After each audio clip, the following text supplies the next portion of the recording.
So, we're going to commence proceedings this evening by introducing to you somebody who is well known to you, somebody who started this whole idea, I suppose in the words of Martin Luther King, she had a dream and she lived to realise it. She's the founder of the Golden Years Association. It's a privilege to introduce her because, as I said last night, not only is she one of the best actresses that ever appeared either on stage, radio or TV, she's also a Tony Award winner and the only lady from Ireland, or the, well, not the UK, Ireland certainly, to ever get this prestigious award. And in recognition of that, she was made a free man of Waterford City. Would you welcome, please, one of our own, Miss Anna Manahan.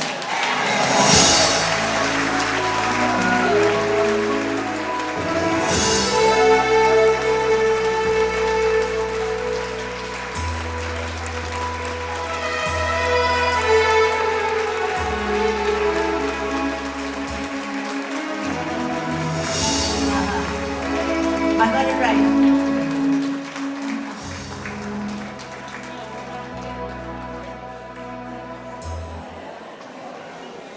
My dear friends, because that's what I think of you as, my dear friends. 6 years ago, as the mayor said last night, I stood on that stage giving a keynote address to a big symposium for the active age and retirement. And I talked about what I would like, that I would like a Golden Years Festival which would honour the older citizens, the elder citizens of Ireland. I asked people to stand up, be tall, don't let anyone talk down to you. Know what you've given to your family, to the country. Be proud of it. And I wanted you honoured in a special way. And I didn't expect that the same week, the wonderful Peg, T-Bay and Babs Murphy and Bernie Murphy set the ball rolling. And 5 years later, this festival is the greatest triumph in Ireland. Not only to them,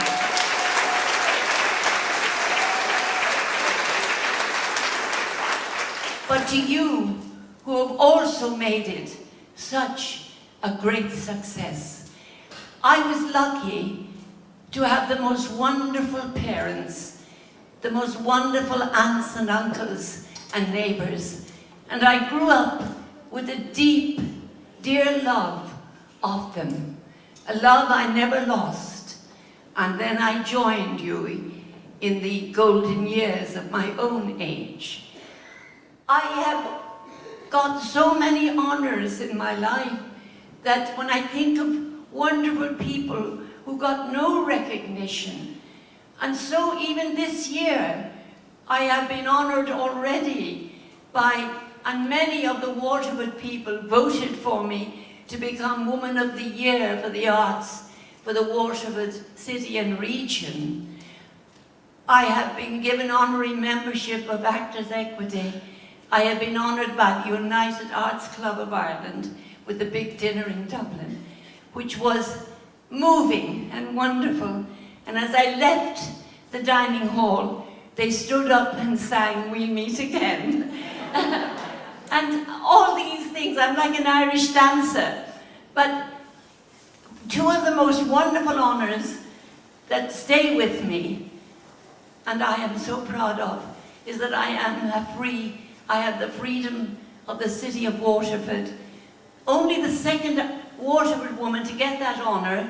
The other one was back in 1215. So the Waterford people aren't too quick given that. So it is a great honour. And I am the third woman after Mary Robinson to receive it. The other, of course, is the Tony Award. But in my life, and in my life like yours, I've had my ups and downs, I've had my great tragedies, and lately, in the last 10 years, I've had 2 major operations, and I have survived amazingly, and I'm still working, and therefore I think I show the way to people of my age who can keep going, knowing that I'm 104, you know, it's rather marvelous.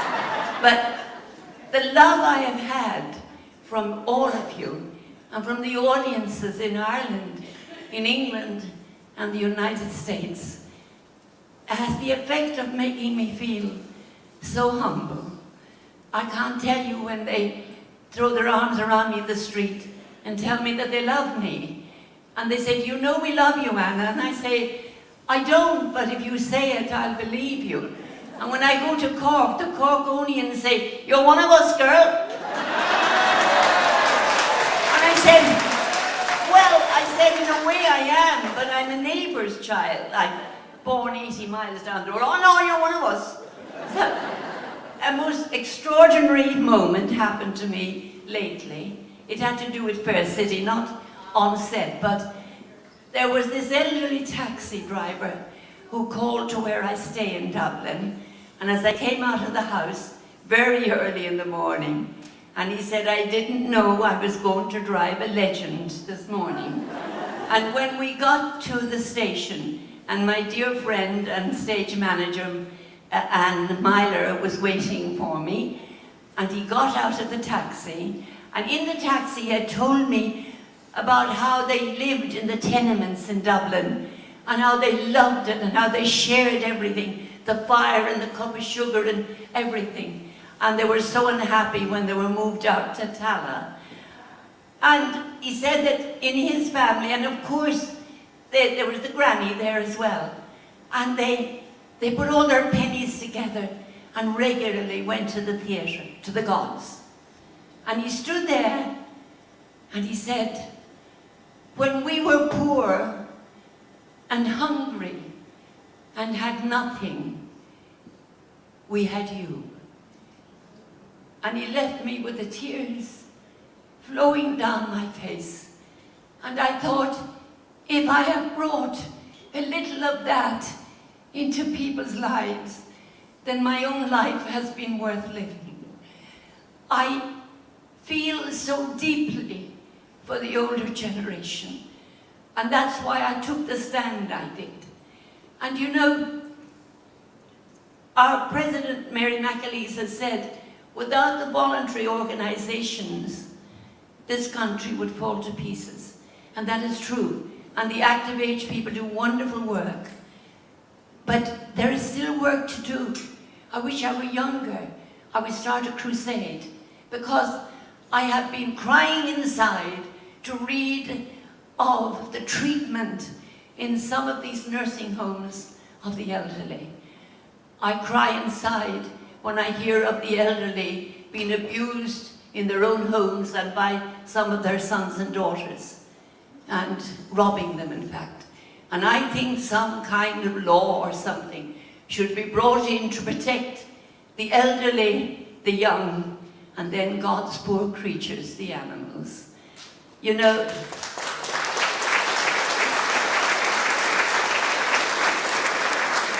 yes, Eddie said I had a dream. But I have a dream I don't think will happen in my lifetime, if ever.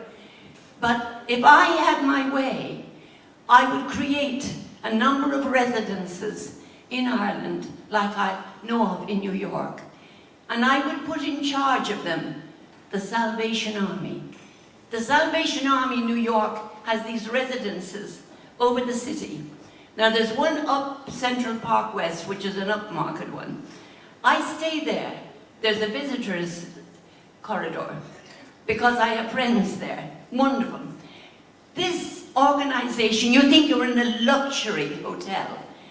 They all have their own rooms, small kitchen, bathroom, towels changed every day, sheets changed, rooms cleaned.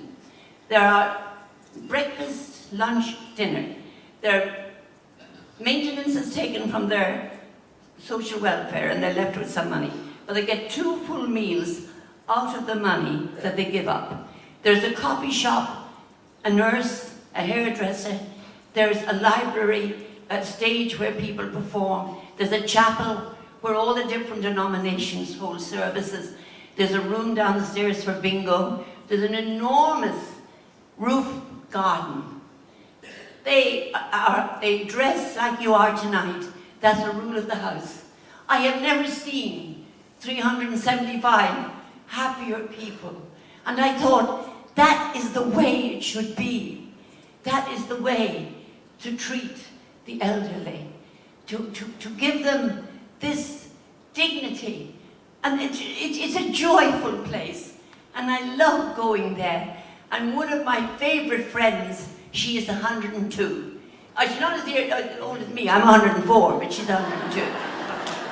So you see, when I had the first big breakdown in New York, and my life has been saved twice by an American doctor, and a Franciscan priest in New York, and I asked him why.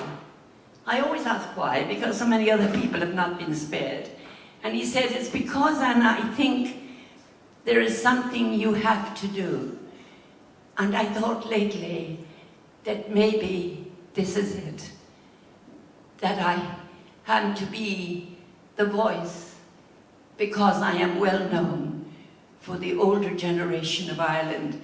Because I put the fear into that lot in Dublin, I'm telling you I did.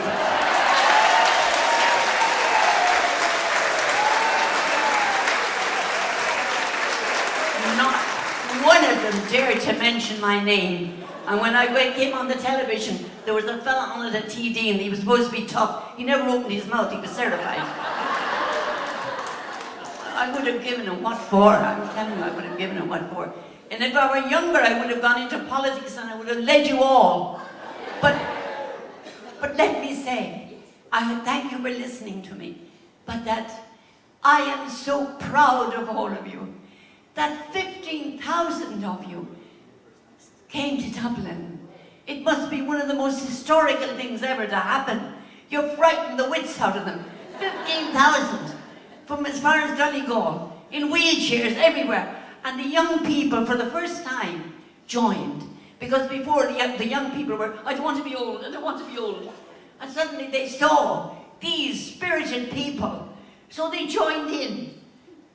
And they joined us up there. And it reminded me around this time of the First World War, when the soldiers went over the trenches, and behind us came the young. And that was a wonderful joining.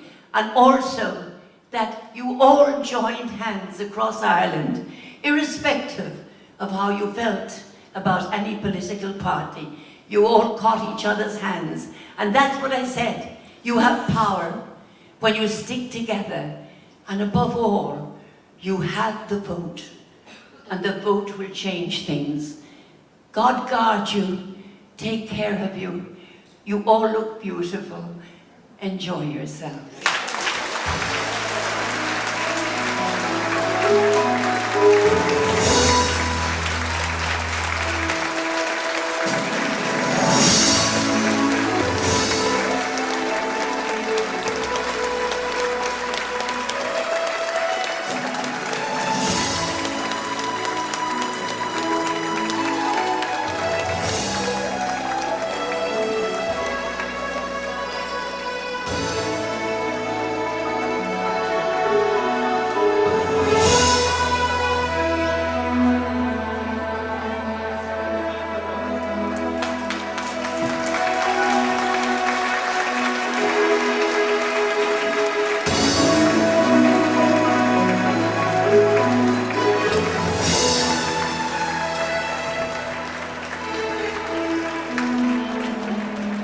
Ladies and gentlemen, Anna Manahan.